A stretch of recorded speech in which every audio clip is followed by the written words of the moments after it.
हमारे देश के वामपंथियों की एक खास खूबी है, वो न अर्बन नक्सल पर लगे आरोपों की बात करेंगे, न उनकी गलतियों की, न अपराध की, परंतु उनकी अच्छाइयों का राग अलापने से वो थकते नहीं हैं। भीमा कोरेगांव हिंसा से जुड़े मामले में आरोपी एक्टिविस्ट फादर स्टैन स्वामी के निधन के बाद इन वामपंथियों ने न केवल फेक न्यूज फैलाई, बल्कि उसके अपराधों पर पर्दा डाल उस व्यक्ति की अच्छाइयों तक का राग अलाप रहे हैं। नमस्कार, TFI पर आपका स्वागत है और मैं दीक्षा नेगी आपको बताने जा रही हूँ कैसे वामपंथी वर्ग अर्बन नक्सलियों को बचाने की बेतुकी दलीलें दे रहा है। वो वृद्ध है, वो विद्यार्थी है, वो गर्भवती है, वो ये है, वो है। ऐसे संवाद और दलील आपने अक्सर कुछ लोगों के लिए जरूरत से ज्यादा ही सुने होंगे। ये दलीलें अधिकतर आतंकियों और नक्सलियों को बचाने के लिए भारत के वामपंथी और बुद्धिजीवियों ने जरूरत से ज्यादा इस्तेमाल की है और आज तक करते आ रहे हैं।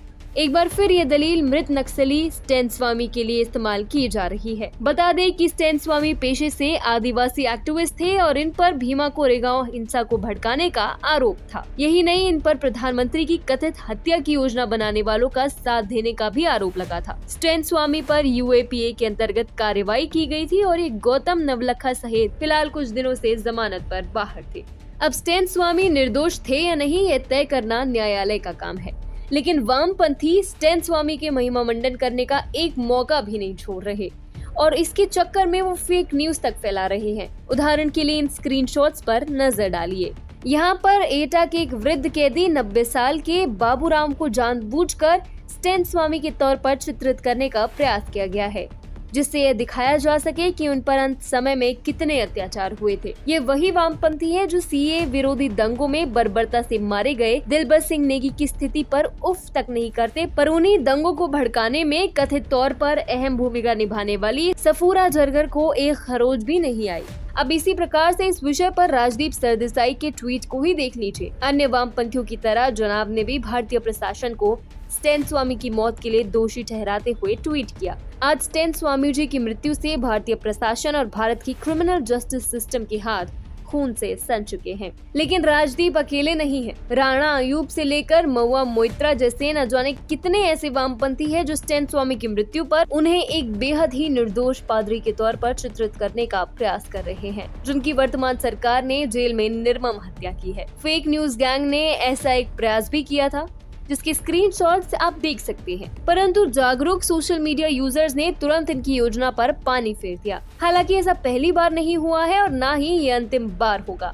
जब ग्रेटा थनबर्ग द्वारा भारत की अंतर्राष्ट्रीय छवि बदनाम करने के लिए गलती से टूल किट लीक हो गया था, तो उसे तैयार करने में एक अहम भूमिका निभाने वाली दिशा रवि को हिरासत में लिया गया था।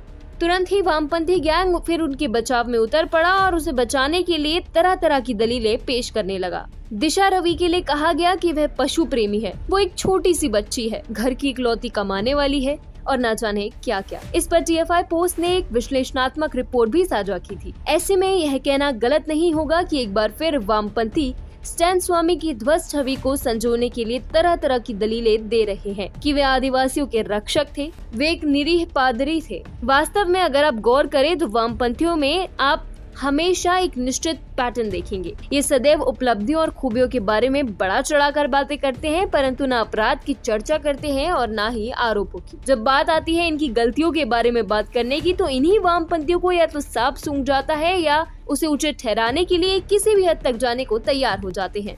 उदाहरण के लिए जिस प्रकार से इन्होंने वरवरा राव नामक कवि को जेल से छुड़वाने के लिए दलील दी थी, विशेषकर वृद्ध अवस्था के लिए, उससे स्पष्ट हो जाता है कि अपराधियों को बचाने के लिए किस हद तक जा सकते हैं। वरवरा राव को ऐसे चित्रित किया जा रहा था मानो वो कोई क्रांतिकारी हो, न कि कोई आरोपी।